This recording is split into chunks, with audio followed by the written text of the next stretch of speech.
AIMIM के प्रदेश अध्यक्ष अख्तरुल ईमान ने पूर्णिया जिले के अमोद विधानसभा से अपना नामांकन पर्चा दाखिल किया। नामांकन के बाद समर्थकों ने उनका फूलमाला पहनाकर स्वागत किया और अपना आशीर्वाद भी दिया। अख्तरुल ईमान ने नामांकन करने के बाद अमोद स्थित कार्यालय में प्रेस को संबोधित किया। प्रेस वार्ता में पार्टी की रणनीति पर चर्चा की गई। प्रेस वार्ता में जोकीहाट के AIMIM के प्रत्याशी तस्लीमुद्दीन के छोटे बेटे शाहनवाज भी मौजूद रहे। इस दौरान उन्होंने मीडिया से बातचीत के क्रम में कहा कि विकास के मुद्दे के साथ जनता के बीच जाएंगे। जनता का पूरा विश्वास और आशीर्वाद भी हमें प्राप्त है। सीमांचल की जनता बदलाव चाह रही है। हमारी पार्टी मजबूती के साथ इस बार चुनाव लड़ेगी और हमारी जीत निश्चित होगी। लोगों ने अपने निज स्वार्थ के लिए ये किया, यहाँ पर कि बिरादरीवाद का झगड़ा पैदा किया और बिरादरीवाद के झगड़े में फंसाकर तमाम तक विकास के मामलों को दबा दिया। इसलिए MIM ये चाहती है कि सारे लोग मिलजुल कर रहे। सीमांचल एक कश्ती की तरह है, कोई अगड़ा पिछड़ा नहीं। गोरे काले दलित अगड़े सब भाई भाई हैं और सीमांचल की जो ये हालत दशा खराब है। आज अगर मुस्लिमों के लिए स्कूल नहीं है तो गैर मुस्लिमों के लिए भी स्कूल नहीं है। अगर हॉस्पिटल नहीं है गोरों के लिए तो कालों के लिए भी स्कूल नहीं है। मजदूरों के लिए भी सड़कें नहीं है। बड़े लोगों की भी गाड़ियां नहीं जाती हैं। न जाने कितनी माएँ और कितने हमारे गार्जियन हैं, कितनी महिलाएं हैं जो गर्भवती अवस्था में घरों तक एम्बुलेंस नहीं जाने के नतीजे में उनका देहांत हो जाता है। न जाने कितनी बेटियां हैं जो जवानी से ढल रही हैं और 6 महीने तक गोया घर में बारात नहीं आ सकती है। तो इस तरह की समस्याओं को लेकर हम लोग लड़ाई लड़ रहे हैं और जनता का बड़ा समर्थन मिल रहा है। हम आज के इस मौके से भाई जनाब शाहनवाज साहब को एक बार फिर मुबारकबाद पेश करते हैं। कौन है? सवाल ये है कि लगातार हम देख रहे हैं कि पूर्णिया के कुछ सीटों पर पार्टी का काफी विरोध हो रहा है। काफी कार्यकर्ताओं ने इस्तीफा दिया है। असर पड़ेगा चुनाव में इसका? अब ये पहले ये बात तय कीजिए कि विरोध किस वजह से हो रहा है?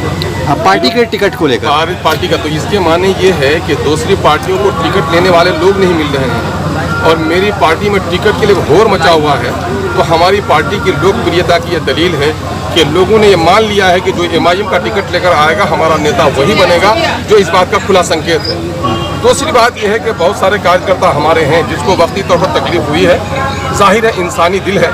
हम उन तमाम तर कार्यकर्ताओं को जिन्होंने हमारी पार्टी का झंडा उठाया है, सेवा की है, साथ दिया है, हम उन तमाम तर लोगों का शुक्रिया अदा करते हैं। हम उस पर कोई टीका टिप्पणी नहीं करते हैं, बल्कि हम समझते हैं कि बहुत सारे लोग, अभी अब्दुल्ला सालिम कमर साहब को भी आना था, वो आ नहीं सके हैं। वो भी कैंडिडेट थे, वहाँ पर नाराज थे।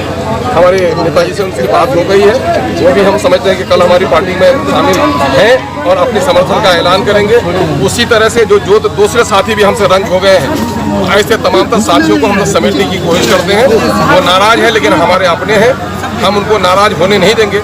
लेकिन हाँ, एक बात ये है कि इसमें कुछ लोग ऐसे हैं कि जो लोग मैंने पार्टी के हित में या पार्टी के नज़रिए और विचारधारा की वजह से नहीं, बल्कि निज स्वार्थ की वजह से आए थे। तो निज स्वार्थी जो लोग हैं वो लोग अपने घर का रास्ता लेंगे और जिन लोगों को समाज के हित से सरोकार है, ऐसे तमाम तो लौट कर MIM के साथ आएंगे। हमें पूर्ण विश्वास है और लोग आ भी रहे हैं। जो नाराज थे वो आ रहे हैं, उसकी बड़ी जमात है।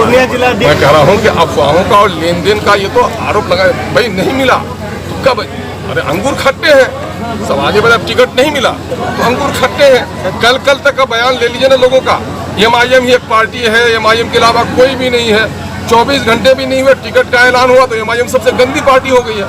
तो अब उनके बारे में क्या कहिए? सर, कल तक की बात अचानक विधानसभा से मिलेगा चुनाव लड़ने का अचानक मामला नहीं है। पिछले 2-3 महीनों से यह गर्दिश चल रही है। यहाँ के हमारे गार्जियन, यहाँ के जनप्रतिनिधियों का, हमारे कई लोग उम्मीदवार थे और आपको दे दूँ कि हमारे कई लोग यहाँ पर प्रत्याशी का दावा बने हुए थे। मौलाना गुलाम रब्बानी साहब यहाँ पर हैं, हाजी नाहिद साहब हैं, छोटी बहन हमारी नुसरत है, भाई जनाब अफरोज आलम साहब हैं, भाई नाहिद गनी साहब हैं, प्रोफेसर इमाम साहब रहे। ये सारे मारूफ किस्म के लोग रहे, हमारी पार्टी के टिकट के दावेदार बने रहे। लेकिन आज उन लोग को ऐसा लगा कि पार्टी को जीतना, और कई दोस्त हमारे हैं जो लोग थे, लेकिन उनको ऐसा लगा, सारा भाई खुद उम्मीदवार थे, शासन के अध्यक्ष भी हैं, इन लोगों को ऐसा लगा कि सिर्फ इलेक्शन लड़ना ही मकसद नहीं होना चाहिए, बल्कि यहाँ की राजनीति में जो निकम्मे लोग बैठे हुए उनको हटाना ज़रूरी है। उनके लिए सब लोगों ने एक मत होकर मेरा साथ और सहयोग देने का वादा किया, जो निभा रहे हैं। और जिस क्षेत्र में पूरा संकेत है, ये यकीनन है कि हम अमोर में एक नई पवित्र और विकासशील राजनीति को स्थापित करने में सफल होंगे। सर वो लोग आपकी पार्टी पर ये आरोप लगता है कि सर महिलाओं को आप लोग सम्मान नहीं देते, क्योंकि टिकट का जब ऐलान हुआ महिलाओं का नाम बहुत कम नजर आया। भाई माँ के कदमों तले जन्नत है, और महिला को जो आदर नहीं करेगा भला वो भी कोई इंसान है। लेकिन हम लोग चाहते हैं कि हमारी जो बहनें हैं, हम उनको परिपक्व करना चाहते हैं। वो राजनीति में पहले छोटे इलेक्शन लड़ जाए, उनको बड़ा इलेक्शन भी हम लोग लड़वाएंगे। हम लोग अपने कार्यकर्ता के दुश्मन नहीं है कि उनका घर बार बिचवा के इलेक्शन लड़ा दें। और वो कहाँ विरोध है? जो लोग हमारे थे विरोध, आज साथ में भी हमारे हैं, या आ जाएंगे हमारे पास। उसकी तरफ थोड़ा नारी तो वैसे भी जरा सा दिमाग में जरा जल्दी मायूस हो जाती है, उनकी आंखों में जल्दी पानी आ जाता है। तो नारी के जरा सा दिल पर जरा सा वो करना चाहिए। हम लोगों को भी मानना चाहिए ये बात कि नारी का जरा सा हृदय जरा सा कोमल होता है, थोड़ा हो जाती है, लेकिन वो सभी आ जाए। सर जो इस पार्टी को सींचा है शुरू से, जब से ये पार्टी यहाँ पे आई, आज वो लोग इस्तीफा दे रहे हैं काफी पैमाने पे। मतलब देखिए, पार्टी को सींचने का जहाँ तक मामला है, पार्टियां बहुत सारी आई। 5 साल की अवधि में जो एमआईएम ने अपना कद बढ़ाया है, तो आप क्या समझ रहे हैं?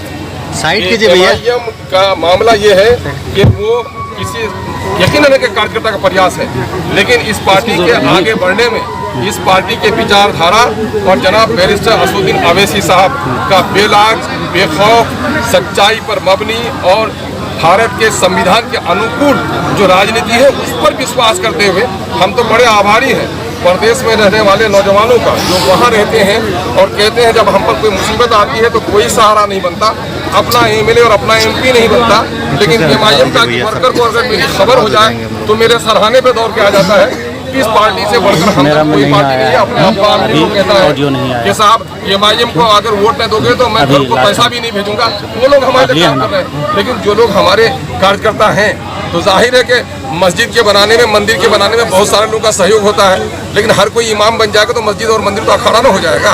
कोई एक पंडित होंगे और सब लोगों की पूजा हो जाएगी, कोई एक इमाम सबकी नमाज पढ़ा देगा। अगर पार्टी से हित है तो यकीनन है कि कोई जो नेता है पार्टी का, उसका नजरिया है, उसका साथ देना चाहिए। और टिकट नहीं मिलने से लोग विरोध कर रहे हैं, इसके मतलब पार्टी के नजरिया की वजह से वो काम नहीं कर रहे थे, अपने निज स्वार्थ की वजह से काम कर रहे थे। सबकी पार्टी का नारा था जय भीम जय मीम। हाँ। भीम वाले कोई कैंडिडेट का घोषणा? अरे भाई, तो आपको खबर नहीं है, जय भीम जय मीम के नारों में हमारा कैंडिडेट, आप जाकर के वहाँ खबर ले लीजिए, फुलवारी शरीफ में लड़ रही है हमारी फुलवारी शरीफ से प्रतिभा पार्षद, और प्रतिभा से भरी पड़ी है। आप जाकर के यहाँ पर देख लीजिए, हमारा मनियारी में वहाँ भी कैंडिडेट हमारी खड़ी है। और कई जगह हम लोगों ने और चयन किया था, लेकिन हमारे घटक दल ने हम लोगों से समझे प्रेम के साथ छीन लिया उसको, कि नहीं यार हमें लड़ने दीजिए। हम तो आपकी बार आधा उन्हीं को टिकट के लिए हम चयन किए हुए थे, जिसको हमारे साथी घटक दल के लोगों ने ले लिया है। ठीक है। सीमांचल में कितनी सीटों पर पार्टी चुनाव लड़ रही है? भाई सीमांचल पर तो आप देख रहे हैं कि पूर्णिया में हम लोग यहाँ पर 3 जगहों पर 4 जगहों पर लड़ रहे हैं। यहाँ पर हम लड़ रहे हैं और बाईसी में लड़ रहे हैं, और फिर हमारा कस्बा में लड़ रहे हैं। एक जगह अभी अंडर कंसिडरेशन है हमारा, उस पर क्या बात हो पाती है। हम 2-3 जगहों पर लड़ रहे हैं। कटिहार सर कस्बा में कैंडिडेट का नाम बता दें। कस्बा में कैंडिडेट अजीजी डॉक्टर शहबाज है, वो तो दिवाली का नौजवान है और बहुत ही बासलाहियत और समाज सेवी नौजवान। कुल कितने कैंडिडेट हैं सर चारों जिलों में? लड़ रहे हैं। अररिया के लिए वो कल तक हमारा, चूँकि 1-2 जगह सैंपल और जाना है, कल तक हम लोग इसको करेंगे। हम तो लगभग 24 सीटों पर पूरे बिहार सर जी, लगातार कहा जाता रहा है कि सीमांचल के गांधी के आप उससे घराने से आते हैं और आज AIMIM से चुनाव लड़ रहे हैं, कितना मुश्किल होगा उस जगह पर चुनाव लड़ना? देखिए, सबसे पहली बात तो ये है कि मैं सबसे पहले जनाब बैरिस्टर असदुद्दीन अवैसी साहब का, बिहार के सदर, बड़े भाई, हमारे अब्बा मरहूम तस्लीमुद्दीन साहब, सीमांचल गांधी के कदम से कदम मिला के चलने वाले बड़े भाई जनाब अख्तरुल इमाम साहब, मजलिस के तमाम जिम्मेदार, तमाम यूनिट को मैं दिल से, अपने तरफ से, सीमांचल वासियों की तरफ से, जोकीहाट वासियों की तरफ से शुक्रिया अदा करता हूँ। आप सबों को पता है मेरे साथ जो नाइंसाफ़ी हुई,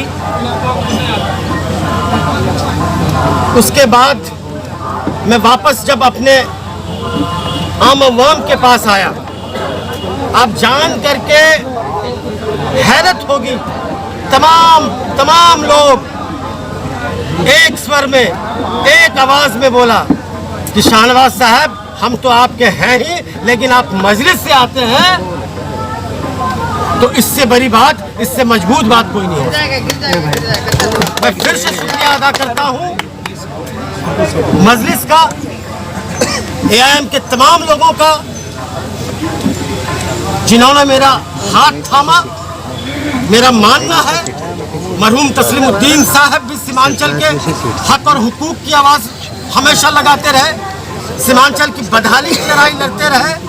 अब चाहे वो बैरिस्टर असदुद्दीन ओवैसी साहब हो, चाहे अख्तर इल्मान साहब हो, हम सब का मोटो, हम सब का विजन एक है। हम लोग सब मिल करके सीमांचल का संपूर्ण विकास करेंगे। कितना मुश्किल होगा, क्योंकि एक ही घर से दो कैंडिडेट है, दोनों सगे भाई हैं आप लोग, और पूर्व में दोनों बात हक और हुकूक की है, ये सही बात है। जनाब सरफराज भाई, बड़े अदब से उनका नाम लेना चाहूँगा। वो हमारे बड़े भाई हैं, 4 बार विधायक रहे हैं, 1 बार सांसद रहे हैं। लेकिन हम या नहीं, हम चाहे वो इलाके के तमाम लोग, उनकी ये ख्वाहिश थी कि सरफराज भाई बड़े हैं, बड़ी जिम्मेदारी निभाए, शाहनवाज छोटा है, छोटी जिम्मेदारी निभाए। ये सारा लोगों का माइंड मेकअप है। मैं नहीं समझता हूँ कि कोई ज़्यादा दिक्कत आएगी। सर, क्या आपको अब्दुल्ला सलीम साहब को पूरा सपोर्ट मिलेगा? उनके रजामंदी से मैं यहाँ हूँ। आपको कितना यकीन है? ऐसे ही खबरों के लिए करें से 24 लाइव को सब्सक्राइब, साथ ही साथ दिए गए बेल आइकन को भी दबाएं। Thank you.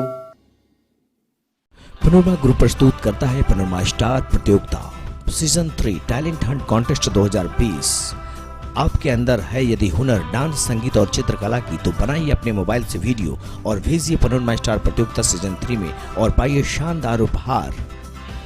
फर्स्ट प्राइज 51,000 रुपये, साथ ही अन्य कई गिफ्ट।